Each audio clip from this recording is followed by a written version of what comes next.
કોઈ ભાઈ બહેનો આજે પહેલી વખત જ આવ્યા હોય તો એમને ખ્યાલમાં લેવા જેવું છે કે આ ધરતી ઉપર એવા વિશિષ્ટ કોટીના મહાપુરુષો થયા છે. બહારથી એમની અવસ્થા જુદી અને અંદરની એમની અવસ્થા જુદી. ચાણક્ય એમાંનો એક પુરુષ હતો. મોટા ભાગનો સમય રાજકારણમાં ગયો, પણ રાજકારણી નહોતા. એમની સામે એક લક્ષ્ય હતું, એક હેતુ હતો, અને એની પાછળ એક પ્રચંડ ભાવના હતી. પણ સૌથી પહેલી વાત કે પોતે સંપૂર્ણપણે તમામ સ્વાર્થથી રહી ગયા. ધરતી પર ઘણા માણસો આપણને મળે, બુદ્ધિમાન, ડાહ્યા, વૈજ્ઞાનિક, કવિ, સાધુ, સંત, મહંત, બિલકુલ સ્વાર્થ ન હોય જીવનમાં. અને છતાં જીવનની તમામ શક્તિ રેડીને હાથમાં લીધેલું કાર્ય કરે. ભટ્ટવર્ય તેમ કહ્યું કે એતે સત્પુરુષા પરાર્થ ઘટકા સ્વાર્થમ પરિત્યજ્ય. પોતાના સ્વાર્થનો ત્યાગ કરીને જે બીજા માટે જ સમગ્ર જીવન અર્પણ કરે છે એમને સત્પુરુષ કહેવાય. સત્પુરુષ પનાનો કોઈ દાવો નથી. આ સત્પુરુષ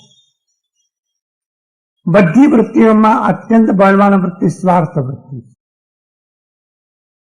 સ્વાર્થ શબ્દનો સીધો અર્થ સ્વ એટલે પોતાનો, અર્થ એટલે પ્રયોજન. પોતાના પ્રયોજન સિવાય જે બીજી કશી ચિંતા અને વિચાર કરતો નથી એનું નામ સ્વાર્થ. અને પોતાનું પ્રયોજન શું? એક જ છે, સુખ પ્રાપ્તિ, દુઃખ નિવૃત્તિ. મારું દુઃખ ટળી જાય મને તમામ સુખ મળ્યું. મને લાગે છે આપણો નંબર આમાં આવતો હશે. મારું બધું દુઃખ ટળી જાય અને બધું સુખ મને મળે. પછી વચમાં એમ પૂછું કે બીજાનું સુખ બીજાનો બીજો જાણે.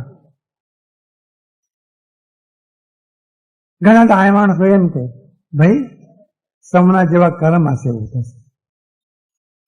આ જવાબ નથી. સાધક માટે એક અનિવાર્ય સ્વભાવ છે કે એનામાંથી સ્વાર્થનો ત્યાગ થયેલો હોવો. સ્વ દુઃખ નિવૃત્તિ અને સ્વ સુખ પ્રાપ્તિ. અધ્યાત્મ શાસ્ત્રને એક શબ્દ ઉમેરવો. સર્વ દુઃખ નિવૃત્તિ અને સર્વ સુખ પ્રાપ્તિ બહુ નજીકમાં છે. ધર્મ અને મોહ બહુ નજીકમાં છે. સ્વ દુઃખ નિવૃત્તિ એ સ્વાર્થ, એ માયા, એ મોહ, એ આજ્ઞા. અને સર્વ દુઃખ નિવૃત્તિ એ ધર્મ, અધ્યાત્મ, પ્રેમ, તત્વ. અને સ્વ સુખ પ્રાપ્તિ એ માયા અને સર્વ સુખ પ્રાપ્તિ એ ધર્મ. ધર્મનો સંબંધ કોઈ વેશ સાથે, જાતિ સાથે, જ્ઞાતિ સાથે નથી. તમારી ચેતનાની અવસ્થાની સાથે. અને ભારતની મોટા ભાગની પ્રાર્થના શિવમસ્તુ સર્વ જગત પરૈકન્યરતા ભવંતુ ભૂતગણા દોષા પ્રયાંતુ નાશમ સર્વત્ર સુખી ભવંતુ લોક. સર્વત્ર સુખી ભવંતુ લોક. આ લોકમાં, આ સંસારમાં બધા સુખી.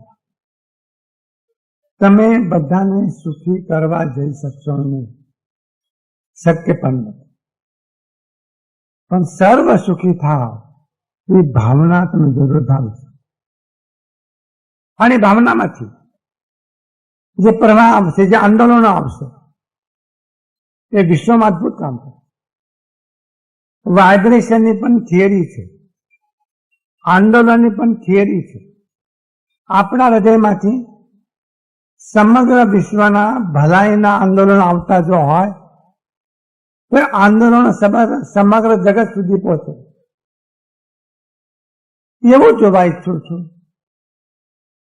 જગતના બધા સુખી, સર્વત્ર સુખીના ભવંતુ લોક. ઉપનિષદોમાં સર્વત્ર સુખીના સંતુ, ભાષાંતર સર્વદા સૌ સુખી થાય. આખું જગત દુઃખમાંથી મુક્ત. મુચ્યતામ જગત પેશામ મતિર મૈત્રી નિગદ્યતે मां कार्षित कोपी पापानी माच भूत कोपी दुखित मुच्यताम जगत पैसा. अद्भुत भावना છે. આખું જગતના બધા પ્રાણી દુઃખમાંથી મુક્ત બને. ધરતી પર એવો દિવસ આવ્યો નથી કે બધા દુઃખમાંથી મુક્ત બન્યા હોય અને બધા સુખી હોય. એવો દિવસ આવ્યો નથી. તો એ ભાવના જરૂર કરી શકે. તેના આંદોલનો જગતના પહોંચે. પણ સૌથી મોટો લાભ તો આપણને, આપણું હૃદય વિશાળ બને, આપણામાં ઉદારતા આવે, બીજાના ભલા માટે જીવવાનો બોધપાઠ આપણને મળે, બીજાનું કલ્યાણ થાય એમાં આપણો સહયોગ મળે. આ મોટું કામ આપણામાં થાય અને સ્વાર્થ વૃત્તિ ન હોય અને સામે આવેલા સત્કર્મને નિષ્ઠાપૂર્વક સ્વીકારવામાં આવે તો સોનામાં સુગંધ મળ્યા જેવું થાય. સ્વાર્થ વૃત્તિ નહીં પણ કર્તવ્ય નિષ્ઠાપૂર્વક. અને સ્વાર્થ વૃત્તિ ગઈ એટલે કામના ગઈ, ફળની આકાંક્ષા ગઈ, બદલાની ભાવના ગઈ, કંઈક મને મળવું જોઈએ એ વૃત્તિ ગઈ, પત્રમ પુષ્પમ ફલમ તો એ મને મળવું જોઈએ આ ભાવ ગયો. કેટલી મોટી ઘટના અંદરમાં થાય. અને કર્મ રે, અને તે પણ કર્મ પરાર્થ પ્રાણી માત્રના હિતમ. ચાણક્ય કામાનિક વ્યક્તિ તે માણસે જીવનભર સંઘર્ષ કરે. નવનંદ રાજાઓની સામે અન્યાય સામે લડ્યો, અનીતિ સામે લડ્યો, દુરાચાર સામે લડ્યો, શોષણ સામે લડ્યો, સંગ્રહ વૃત્તિ સામે લડ્યો. અને છતાં સત્તાના સૂત્રો પોતાના હાથમાં લીધા નહીં. બહુ મોટી વાત છે. કોક ગાંધી, કોક ચાણક્ય, રસ્તો સુગમ થઈ જાય. પણ ગાંધીજી રાષ્ટ્રપતિને બન્યા અને વડાપ્રધાન બન્યા. અને એ જે પ્રલોભન એ છોડવું ઘણું મુશ્કેલ છે. ચાણક્ય ચંદ્રગુપ્તને રાજા તરીકે પ્રતિષ્ઠા આપી. અન્યાયનો સામનો, અને અન્યાયનો સામનો કરવો એક મોટું સાહસ છે. યુદ્ધ નથી, લડાઈ નથી, દ્વેષ નથી, વૈર નથી. નબળા માણસો પર અન્યાય ન થાય તેમાં ઢાલ બની. આપણે એટલા નબળા છીએ કે અન્યાય સામે હરફ ઉચ્ચાર કરી શકતા નથી, કારણ કે સ્વાર્થ. એ ચાણક્ય નીતિ કહી. 5 અધ્યાયો પૂરા થયા છે. 6 અધ્યાયનો પ્રારંભ થયો. તમે 6 અધ્યાયમાં સામેલ થાઓ, નવા આવેલા ભાઈ બહેનો. 5 અધ્યાયનો સારાંશ કોઈ વખત આપણે ચર્ચા કરી. પહેલી વાત સ્પષ્ટ કરવા જેવી છે કે ગ્રંથનું નામ ચાણક્ય નીતિ છે, પણ એમાં નીતિની વાત ઓછી છે અને અધ્યાત્મની વાત 95%. ચાણક્યનું દર્શન એવું છે કે નીતિ તો આધ્યાત્મના છોડ ઉપર ખીલતું ફૂલ છે. નીતિ સ્વતંત્ર સાધના નથી. છોડ જોઈએ, છોડ પર ફૂલ ખીલે, આધ્યાત્મના છોડ પર ફૂલ ખીલે, નીતિનું ફૂલ, પ્રામાણિકતાનું ફૂલ, સહાનુભૂતિનું ફૂલ, આધ્યાત્મના છોડ. આ નિત્યનો સિદ્ધ અર્થ. કોઈનો પણ હક ન ડૂબાડવો અને પ્રસંગ આવે પોતાનો હક જતો કરવો, એવી સદભાવના એનું નામ નીતિ. આ પણ મોટી વાત છે. આજે મોટા મોટી લડાઈ એ હક બાકીની લડાઈ છે. અમને હડતાળ પાડવાનો અધિકાર છે, હડતાળ હક માટે લડાઈ. પણ અમને કમથી કમ 8 કલાક કામ કરવાનો અધિકાર છે, એ માટે લડાઈ નથી. 8 કલાકમાં 10 કલાક તમે જો કરો તો વાત જ ગઈ. ટકું મુશ્કેલ સરકારને.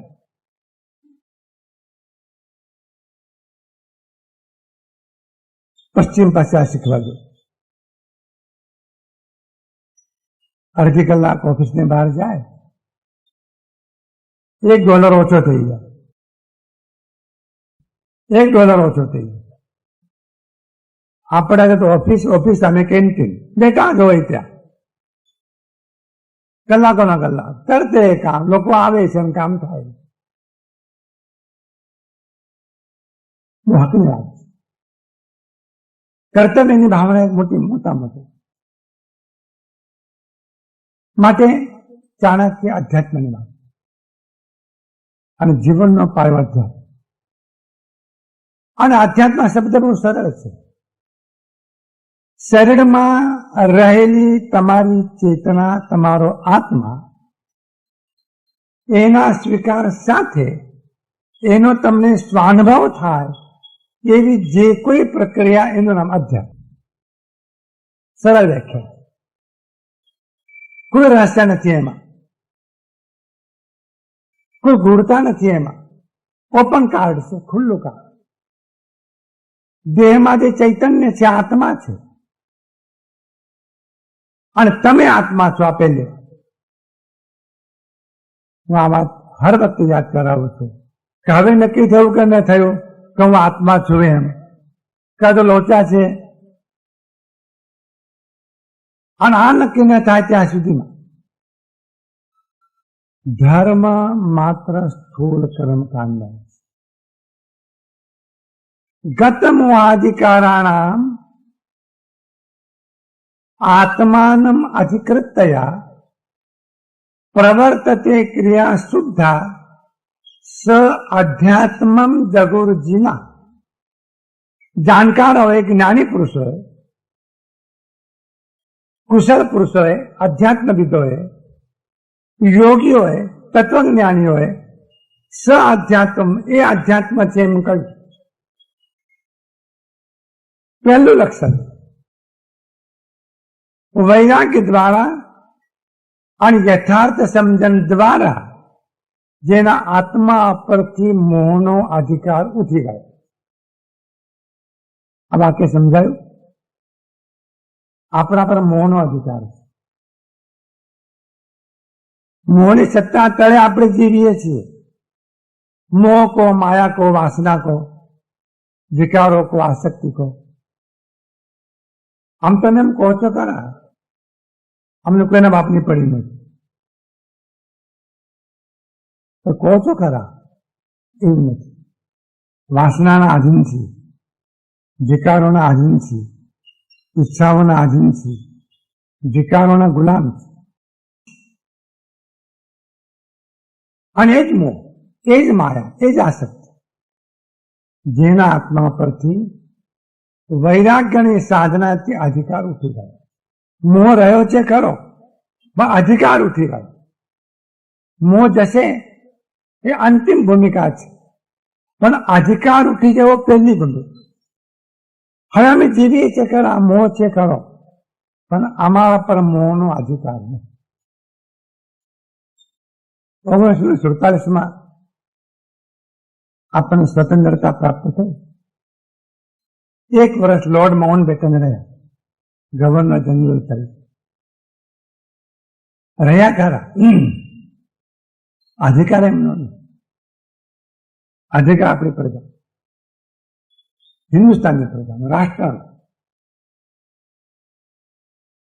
અધિકાર એક વસ્તુ છે અને હોમ એ બીજી વસ્તુ છે. મોહ છે પણ મોહનો અધિકાર. અને જેને સત્સંગ દ્વારા, સતશાસ્ત્રોના શ્રવણ દ્વારા આત્મા છે એવો સમ્યક પ્રકારે નિર્ણય કરે. અમે કહીએ છીએ કે આત્મા છે ને તમે હા પાડો કે નિર્ણય ના કરે. તમારે જાતે નિર્ણય કરવો. અને નિર્ણય જે લોકોએ અનુભવ કર્યો છે એમના અનુભવોની સાથે તાલમેળ મેળવીને કરવો. એની અનુભવ જેમાં વર્ણમાયો છે એ સત્યશાસ્ત્રો છે. સત્યશાસ્ત્રો અને આત્માનુભવી પુરુષો એ બંનેના સાધના દ્વારા અંદરમાં ચેતન તત્વનો નિર્ણય અને એ નિર્ણય કર્યા પછી એ આત્માની શુદ્ધિના માટે જે સત્કર્મોની પ્રવૃત્તિ થાય એને કહેવાય છે અધ્યાત્મ. પણ શરતો આવે. સત્કર્મ ખરા પછી એના માટે આજે નાગ પાચન છે. આજે પૂજા થશે નાગ બાપજી એમનો ઘરમાં નીકળશે તો રહેવા નહીં દઈએ. કમનગમાં આગના દિવસે પ્રયોગ કરવા જેવો છે. ન કરે નારાયણ અને ઘરમાં પધારી જાય તો દીવો ધૂપ અક્ષર ચોખા તૈયાર રાખજો. એટલે પધારો બાપજી. અરે લાકડી હાથમાં લો તમે કાઢો ભાઈ. કારણ કે કર્મકાંડ અને એની પાછળ ભય છે. ભય છે કે આપને કરડે નહીં. આ ભય એનાથી બચવાના માટે આપણી પૂજા. સત્કર્મની પ્રવૃત્તિ આત્માની શુદ્ધિમાં એ અધ્યાત્મ. એવી અધ્યાત્મની સાધના પોતાના જીવનમાં જે પ્રારંભ કરે છે એના જીવનમાં નીતિ, સંતોષ, સદાચાર, નિસ્વાર્થ ભાવના, પરોપકાર, ઉદારતા આ સદગુણોની સુવાસ એના જીવનમાં થાય. મને ચાણક્ય આ ચાણક્ય નીતિમાં 95% અધ્યાત્મની વાત કરે અને 5% રાજનીતિ, કૌટુંબિક નીતિ, વ્યવહારિક નીતિ એની વાત કરે. 6ઠા અધ્યાયનો પ્રારંભ થયો છે. ક્રમે ક્રમે આપણે જોઈશું. આજનું સૂત્ર સ્વયં કર્મ કરો ત્યાત્મા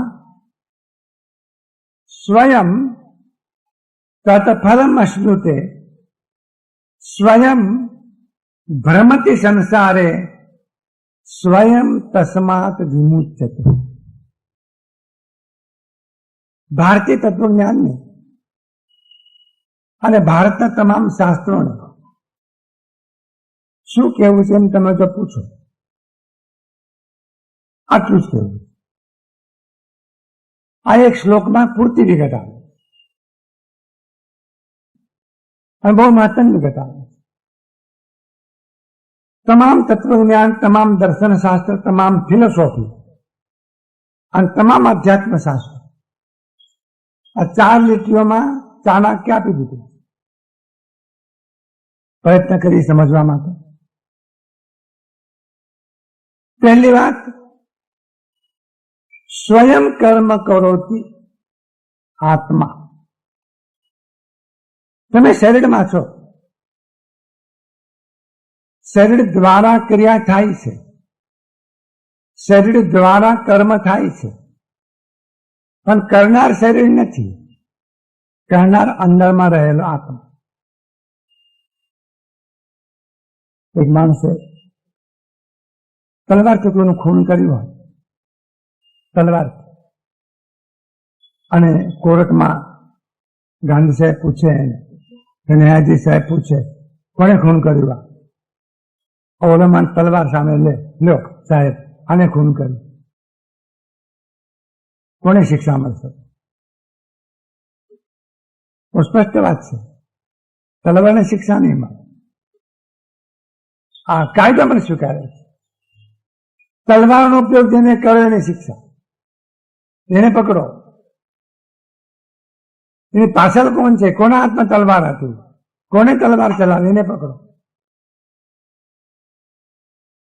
કર્તાને પકડો, સાધનને નહીં. શરીર સાધન.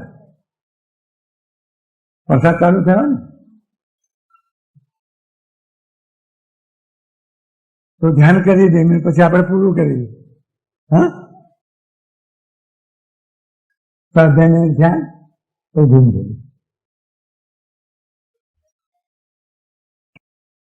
આત્મા સ્વયં કર્મ કરે છે અને માટે કર્મ માટે જવાબદાર આત્મા છે. તો બીજું સૂત્ર, સ્વયં તત્ફલમ અશ્નુતે. જે કર્મો પોતે કર્યા છે એ કર્મના ફળ પણ પોતે જ ભોગવે. તમે એવું કહેશો કે અમે તમારા માટે કર્યું, કુટુંબ માટે કર્યું, બીજા માટે કર્યું, ભલે કર્યું, એમાં કોઈ ભાગ નહીં પડાવે. એમાં ભાગ હશે પણ ફળમાં કોઈ ભાગ નહીં પડાવે. ફલમ સ્વયં આશ્રિત, સ્વયં એ કર્મના ફળને ભોગવે છે. બે સૂત્રોની ચર્ચા આજે આપણે કરી.